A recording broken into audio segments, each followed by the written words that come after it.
தப்புனே தெரியாம நம்ம வீட்ல ரெகுலரா பண்ணிட்டு இருக்கிற ஒரு விஷயம். நம்மளோட பார்ட்னரை குழந்தைங்க முன்னாடி சத்தம் போடுறது, மரியாதை இல்லாம பேசுறது, அவங்க ஃபேமிலி வரைக்கும் இழுத்து சண்டை போடுறது. சோ அது எவ்வளவு பெரிய தப்பு, அது என்ன விளைவுகள் ஏற்படுத்துது அப்படின்றது தான் 3 விதமா இருக்கு. சோ ஒண்ணு பாத்தீங்கன்னா, அந்த பசங்க ரொம்ப சைலண்ட் ஆயிடுறாங்க. அவங்க நம்ம எது பேசினாலும் தப்போ, யாராவது ஏதாவது சொல்லிருவாங்களோன்னு ஒரு பயத்திலேயே வாழ்றாங்க. 2வது எக்ஸ்ட்ரீம் பாத்தீங்கன்னா வயலன்ஸ். என்ன பண்ணாலும் கரெக்ட், பொண்ணா அடிச்சா கரெக்ட், பையனா எதிர்த்து பேசினா கரெக்ட்.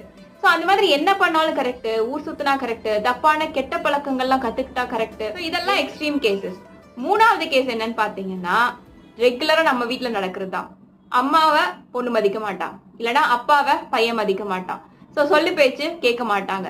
அதனால உன் பிள்ளை என் சொல்லு பேச்சு கேட்க மாட்டேங்குது, அதுக்கும் சண்டை தான் போடுவோம். பட் எதுக்காவது ரீசன் என்னன்னு நம்ம யோசிச்சிருக்கோமா? நம்ம ஒருத்தருக்கு ஒருத்தர் சண்டை போட்டுக்கிறது தான் அதுக்கு